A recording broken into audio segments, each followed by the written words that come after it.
Butcher? May it please the court? Yes, sir. Hello, my name is Robert Butcher. With me is Deborah Butcher. We have the pleasure to represent Demetrius Brown. Good morning, Your Honor. Good morning, ladies and gentlemen. Good morning. I have 4 courthouses that I supervise: Reedsburg, Clarendon, Sumter, and Lee. So I've got 4 times the problems that I had before COVID. The state is Brown, charged with murder, possession of a weapon during a violent crime, and unlawful possession of a pistol or a weapon. The judge is going to charge you the law after the lawyers talked to you this morning. I believe you've been listening closely. I don't think it's been a complicated case. Tuesday, Wednesday, Thursday, we had 3 days of testimony and very clear witnesses that this was a tragedy. It's going to be a tragedy if you find him guilty and send him away, because he's a young man. But there are consequences to your actions. Saturday, August the 11th, 2018, it's about 3:40 in the afternoon. Nice day. Mr. Steve McCain is running his shop, which he just opened, and he is right here on South Pike. Right here is on South Pike. His shop is right here. He's got a nice shop. He's got a big area where he can work on cars. Demetrius Brown comes down there that day. He's hanging around because he's got a car there being worked on, got a battery charger on the car trying to charge the battery. And Mr. McCain hears a pop. D. Brown's been there for a while, maybe an hour, maybe longer, just walking around doing what he does. There's a guy there named Mayfield Johnson. He works there. He's working on cars. And Mr. McCain's daughter is there. She's doing whatever office work or helping her dad. Mr. McCain hears a pop. He thinks it's the battery charger. It's done blown up a battery, which is concerning to him because he might have to pay for it if somebody made a mistake or something. So he gets up to look, and then he hears 2 more pops, and he tells you that he saw Demetrius Brown firing a weapon at a man. He didn't know the man, and the man was going to the ground. He heard this and saw this all so fast because he wasn't expecting it. He said, "Stop, don't shoot." The man who did the shooting, the man who had the gun, didn't stop to tell Steve McCain anything. Didn't explain himself. Didn't say, call the police. Didn't say, "Oh my God, you should have seen what happened. This man came up to me with a gun, pulled a gun on me, told me I had to go with him." He didn't say any of that.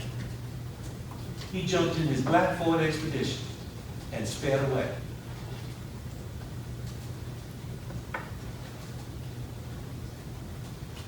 Steve McCain did not see a gun in Lonnie's hand. And more importantly, Steve McCain never saw a gun that Demetrius Brown says that he threw down on the ground before he sped away, with the clip out. Steve McCain called 911, according to the timeline, at 3:47 in the afternoon on that day. And within 3 or 4 minutes, police officers from the city had arrived. And they put up the tape. And they started working on Lonnie to try to save him until the ambulance got there. And they looked around to see what was going on. One of them had a body cam. One of the officers had a body cam. And I'm going to show you the video so you can see it again of what Steve told the officer he had seen and what had happened and who did it and what he looked like and what caused everything. Steve was a great witness.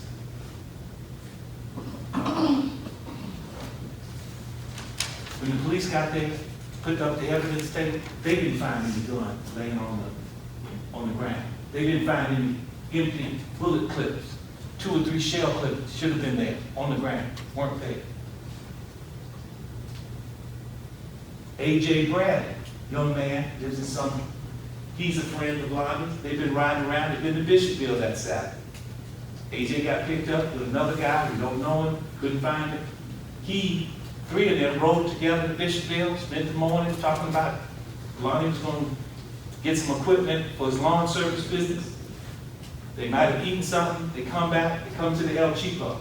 They get to the El Chico at 3:39 in the afternoon. That's less than 10 minutes before the 911 call was made. AJ says he spent the day with Lonnie, heard nothing about going to having Lonnie.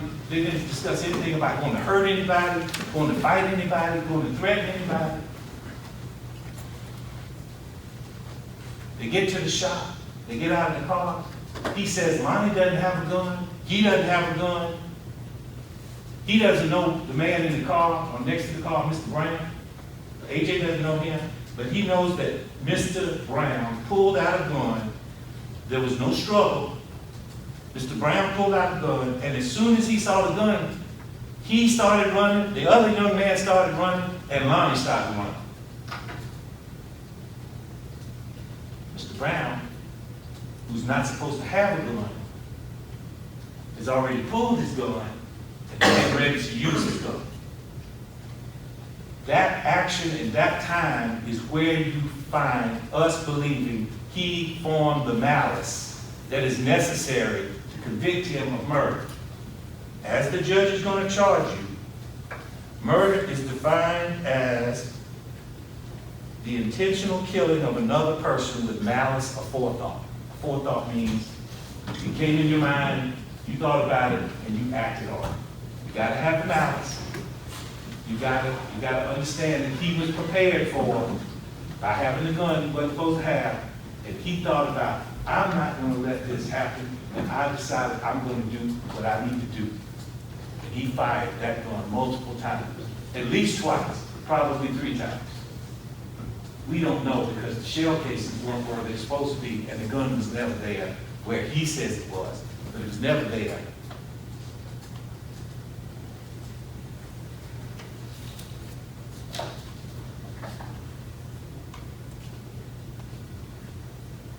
As soon as the first shot rang out, Lonnie started running, AJ started running, and this other guy started running. Let's talk about Lonnie Pack. All week long, the defense has tried to paint Lonnie Pack as a drug dealer or someone in the drug business. We couldn't wait to bring the SLED agent from SLED to show you the toxicology report that Lonnie didn't have any drugs, any alcohol, any marijuana in his system at all, according to the report. Negative, negative, negative, negative, 12 pounds, negative on all. Yes, there was marijuana in the car. I'm not stupid. I saw the pictures. But there were 2 other people in the car. Lonnie's 35 years old. He got a clean tox. He's hanging out with 2 guys who are 25 years old, and they like to have some marijuana apparently. One of them's got a scale. I don't know who the bags belong to. Lonnie Pack, there's no evidence that should be able to convince you that Lonnie Pack knew there was marijuana in the car, knew that the scale was there. It's a little black box. It looks like a cell phone if you just look at it from the outside. A pill bottle in the back doesn't have Lonnie's name on it. Doesn't have Lonnie's family's name on it.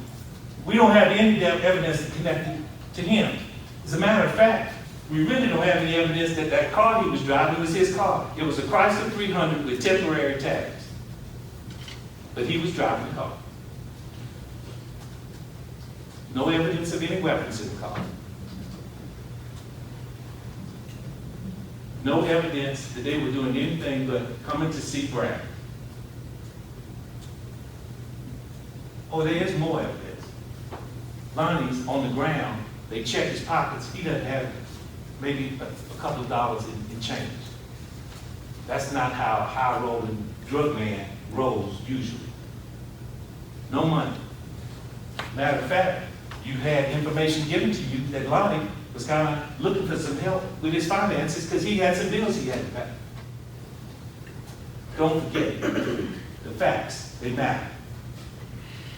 Clean tops report, no money in his pocket. No drugs in his pocket. Kind of looking for some help to make ends meet with his bills. That's Lonnie Pack. Yesterday, that he seen Lonnie at the junkyard, they had no problems. There was no reason for Mr. Brown to be fearful for Lonnie rolling up in the Chrysler that day at the shop. But they've had a long time to put together their story. And their story is, Brown was afraid of Lonnie. Lonnie, this big bad guy who's got this plan to hurt him, comes up to the shop with a gun. And this guy, who isn't expecting any trouble, manages to take the gun from Mr. Pack. You've got the autopsy report. Look at how big Mr. Pack is. He's a big fella. Look at the picture of him laying on the ground. Lonnie Pack is a big fella. But this guy took his gun from him and shot him with it multiple times. And think about this. Who is the one person in this case who exhibited a lot of experience handling a gun that he had never handled before? That man testified after he shot Lonnie, the gun jammed, he cleared the jam and took the cartridge out and threw it on the ground. Come on. He took Lonnie's gun and did all that in 2 minutes and then left the gun on the ground with his fingerprints on it, knowing that he had shot somebody. And then he drives past the police station and doesn't call 911. He doesn't even drive to Camden to see his lawyers. 40 miles down the road. He calls them on the phone. And then what does he do? He gets somehow another back to a safe place. Because he spends the night in Sumter. I guess he's on the phone talking to his brothers about giving me an Uber. I gotta get out of here. I gotta go to Louisiana. Come on. He's gone for 4 days. Saturday, he shoots Lonnie. Sunday, he's in Sumter. He gets a text from some girl. We don't know what she's got anything about. And he says he feels threatened, so he leaves. He's gone Sunday. He's gone Monday. He's gone Tuesday. He's gone Wednesday. The 15th, he's captured in Florida by the officials and brought back. He had more important things to do than tell his story. He had more important things to do than to report this. He had more important things to do. He had to check on a house in Florida. He had to go to Louisiana and get some things straight. Come on. He's had almost 4 years to put this story together.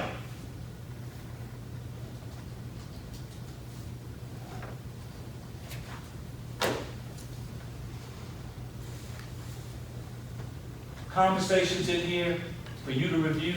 There were conversations between Lonnie and Seneca.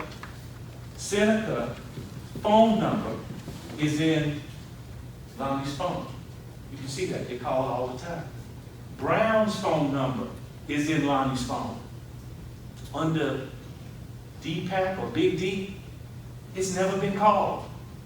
From 2017 to 2018, Lonnie never called D. Brown. It was put into the pocket, well, taken out of his pocket, and put in the hands of the EMS. The report says, instant message, outgoing from Lonnie's phone, August the 11th, 2018, at 6:47.36 p.m. to Senator. Bruh, I need you. I'm going to make that happy. I need to pay my light bill before 5 o'clock. Hit $250. I don't like to ask. 6:47, 3 hours after the shooting. The phone is reporting Lonnie is sending a message to Senator.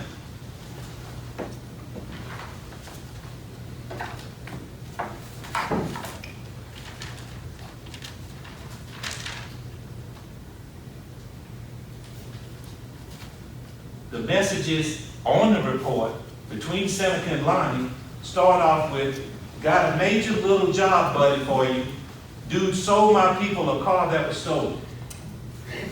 So their theory is, let's make it look like there was a hit. That's the word he used on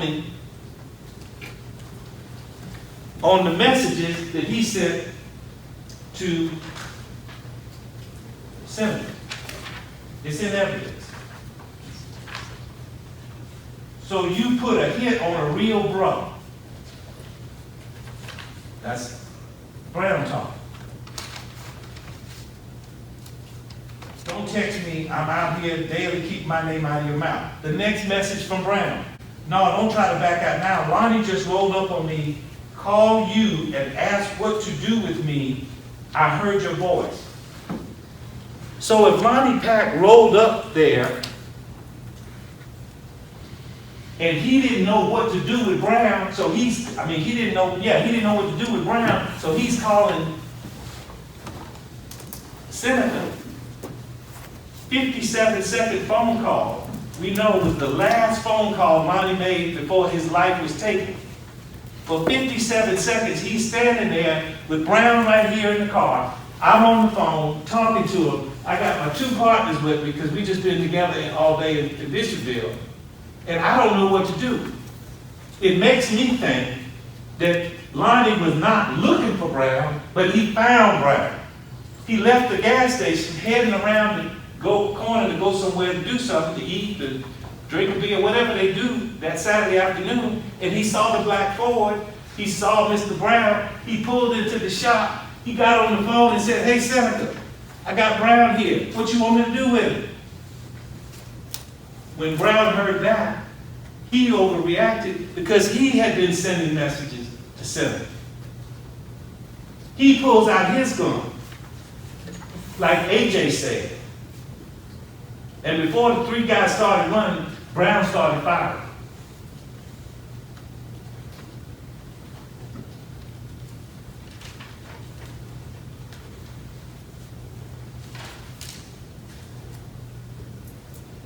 I thought at first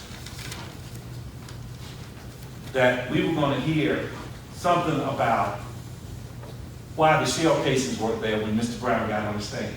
I don't get to talk to Mr. Brown. I don't get to take a deposition of him before we start this trial. I come in here blind. So I don't know what happened because I asked the police, obviously, when I got the file. The man's been shot. Sled says it's a 380 auto. That means it was a semi-automatic pistol. That means there's shell casings. Where are the shell casings? Well, maybe the shell casings are in his car, if he was inside the car. But AJ says, no, he got out the car. The shooting didn't happen. Mr. Brown says, when he shot, Lonnie was backing up. Mr. Brown says Lonnie was backing up away from him with his hands up. I wrote it down.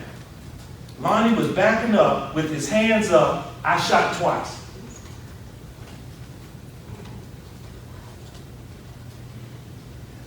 That's what he said happened. And I'm talking about the map that we put in Stacy 51. He comes into the gas station, parks under the canopy, pulls out of the gas station, comes up the pipe, turns right. You last see him leaving about 3:43. It doesn't take him very long to get down to the shop. He gets down to the shop, and we've had testimony about what happened at the shop. And at 3:46, I think it's 3:46, you see the black SUV of Mr. Brown coming by the El Chico. 3 minutes. 3 minutes. That's for Lonnie to get to the El Chico, leave the El Chico, get to the shop, get out of his shop, have a 57-second conversation with Senator. Nothing was going on while he was talking on the phone. Brown was sitting in his car. My guy Lonnie's talking on his phone. He takes the phone down, puts it in his pocket. And Brown shoots it 2 or 3 times. Gets in his car and leaves. Remember what Mr. McCain said when the lawyer asked him, did Brown stick around after the shooting? Mr. McCain said, yeah, he lingered for a little bit. Something to that effect. He only had 3 minutes to get to the camera that caught him driving away. Lonnie was on the phone for 1 of those minutes, 57 seconds. So he really only had 2 minutes. In 2 minutes, he decided to pull out his gun, fire it at a man who was backing away with his hands up. Put the gun down on the ground, get in his car, and come back to be caught on camera. Next thing on the timeline is 3:44. Let me put that in here. Because at 3:44, the 911 call is made by Steve K. Please, play the 911 call.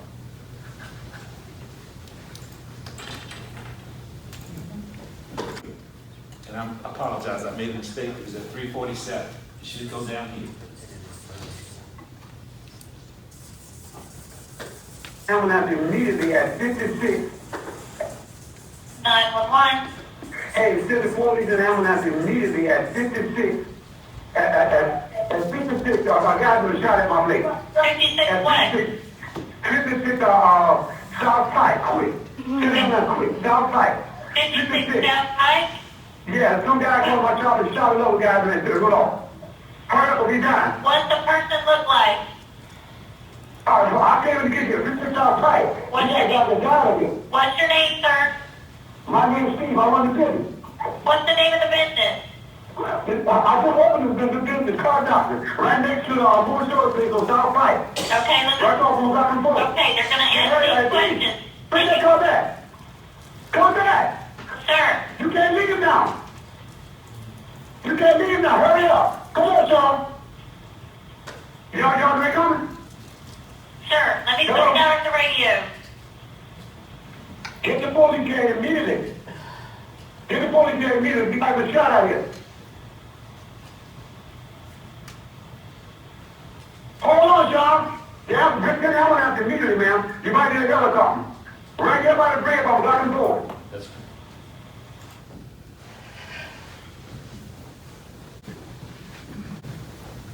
1 minute after you see the black SUV on the camera at the El Chico, the call comes in from Mr. Steve. The one thing that I wanted to put up here at 3:44, doesn't sound like much of a plan had been put together. It doesn't sound like Lonnie even knew, I mean, there's no evidence that Lonnie knew where Brown was that day. No evidence Brown knew where Lonnie was. Nobody knows where Sumter was. I believe when Lonnie left the El Chico, he saw the car, he saw Brown, he pulled in, and he said, I'll get on the phone and call. 3:44 to 3:46 in 2 minutes between the call, the shooting, and his leaving. 2 minutes. Mr. Brown never told you there was any scratches on him, never told you there was any big fight. AJ says there was no fight. Brown was sitting in his car, Lonnie came up to talk to him, Brown pulled out his gun, and Lonnie pushed on the door, which means he didn't have anything in his hands, pushed on the door to keep Brown in the car. And when that didn't work, Lonnie ran, the other guys ran, Lonnie got shot.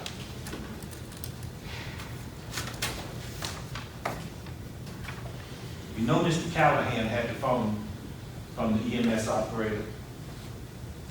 We know that they put everything they could from inside the car, Lonnie's phone, everything, to try to bring it to court so that we could have a complete, thorough picture of what happened. Let's make it look like they hid evidence. Let's talk about the marijuana.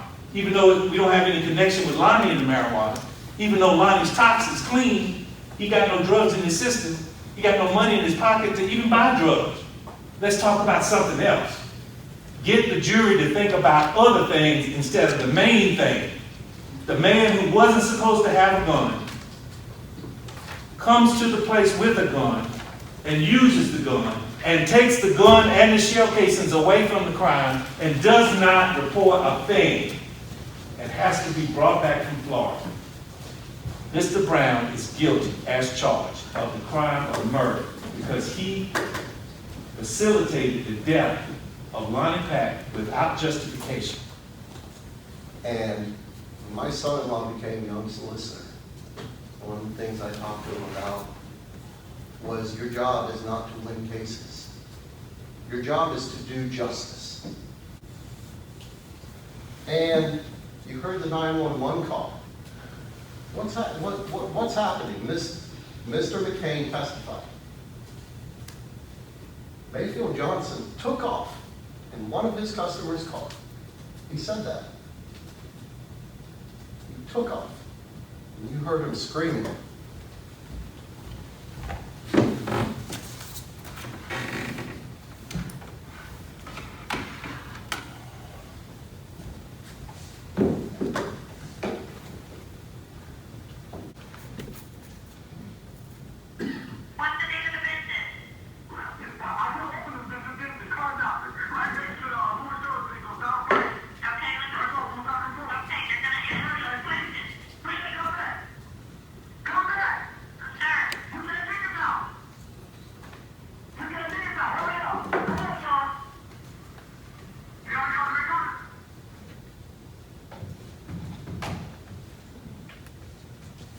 Do y'all feel uncomfortable that if I said some stuff here?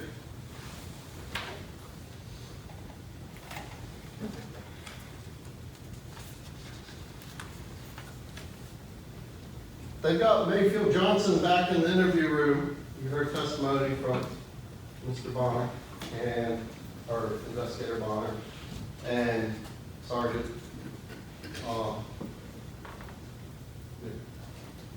The sergeant.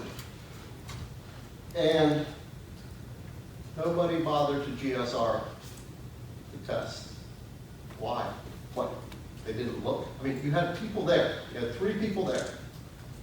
Why wouldn't you just GSR everybody? So, even if you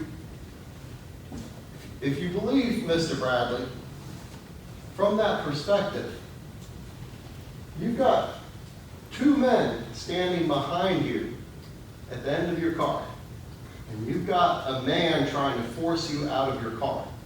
What did Investigator Bonner say? That's kidnapping, ladies and gentlemen. So even if you take Mr. Bradley's story, the ability to defend himself begins right there. Even if you believe the solicitor's story that Mr. Brown had a gun, that D. Brown had a gun, his ability to defend himself, because his star witness, Mr. Bradley, says he tried to open the door and force him out of his vehicle. But use common sense and don't listen to that. And remember, my words aren't evidence. It's what you heard and what's in that court reporter's computer with the tapes, and it's going to be those documents there. I mean, the most it was, about the doors, which, Mr. Bradley had already told him the doors to the Mr. Pack's vehicle were open. As to whether there was a tucked or untucked shirt, and whether or not he was a good Muslim because he used curse words. I mean, that was about it. But, if Mr. Brown is trying to make up a story, why is he going to add an extra? He discharged a bullet, not discharged, but he chambered a bullet. He cycled out a bullet from the gun. I mean, that's an additional thing that should be there. And here's the other thing. You're talking these 2 minutes, one of the worst event in D. Brown's life. And he has to sit in front of you and try to remember everything that happened in that flash of a second.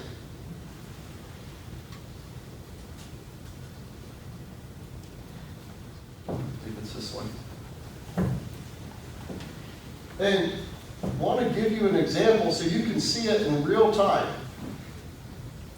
This is from when they get on site, when law enforcement gets on site, and it's a cut from Exhibit 25.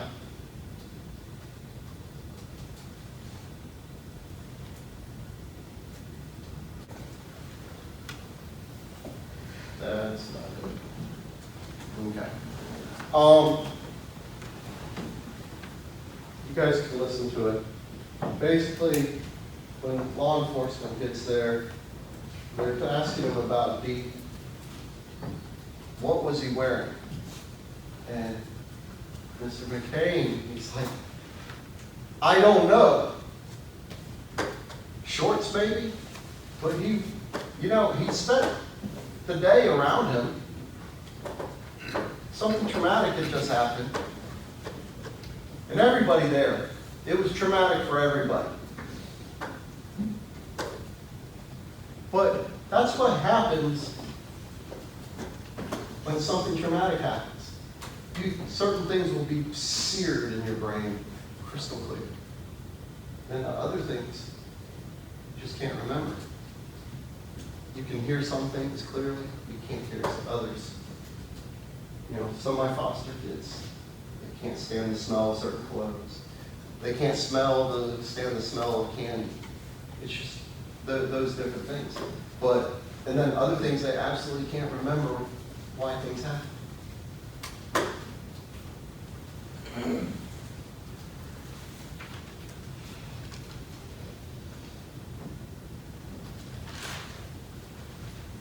Remember, AJ testified he was standing behind the expedition, so he couldn't see much. But he wants to testify that he saw my client draw a pen. If you would please hand your verdict forms to Bailey.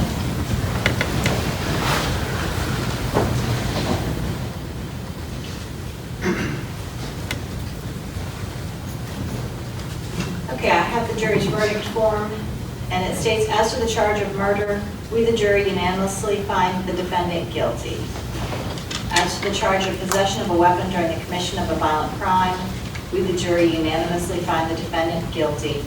And as to the charge of unlawful possession of a pistol, we, the jury, unanimously find the defendant guilty. Ladies and gentlemen, let me ask you to confirm that this is your verdict. Yes, it is. Anything on behalf of the state? Your Honor, all jurors have been polled. Okay, ladies and gentlemen, I want to thank you very much for your service to the community. We greatly appreciate it. I appreciate very much the fact that you all were so prompt. So now that you've reached a verdict, it's up to you. You're free to discuss the case with anyone that you choose to, or you can decline to discuss the case. It's entirely up to you. You do have an exemption now for 3 years, so if you were to receive another summons for jury duty in Sumter County, you'll just let them know that you've already served, and that will serve as your exemption for 3 years. Once again, thank you so much, and you are excused.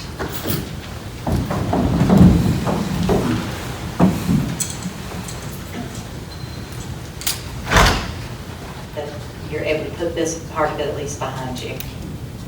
I am taking into consideration the ages of both Mr. Pack and Mr. Brown. I'm taking into consideration the criminal history. I do note that there's not a violent criminal history. So I mean, this is a significant departure from what has happened to him in the past. So it gives me no pleasure, but the sentence of court as to the murder charge is 30 years, which is the statutory mandatory sentence. I am giving him on the possession of a weapon during a violent crime, a concurrent 5 years. And on the possession of a pistol, I'm giving him a concurrent 1-year sentence. Thank you to the state and to the defendants. I appreciate the attorneys working hard and still being very professional and collegial, and I appreciate that. Thank you, Your Honor. Thank you. This is Christian News TY. I'm Tony Conyers. Is there any newsworthy events? We will get them to you as soon as possible. If not, you can follow us on Christian News TY Facebook. You can follow us on YouTube, and you can follow us on our website.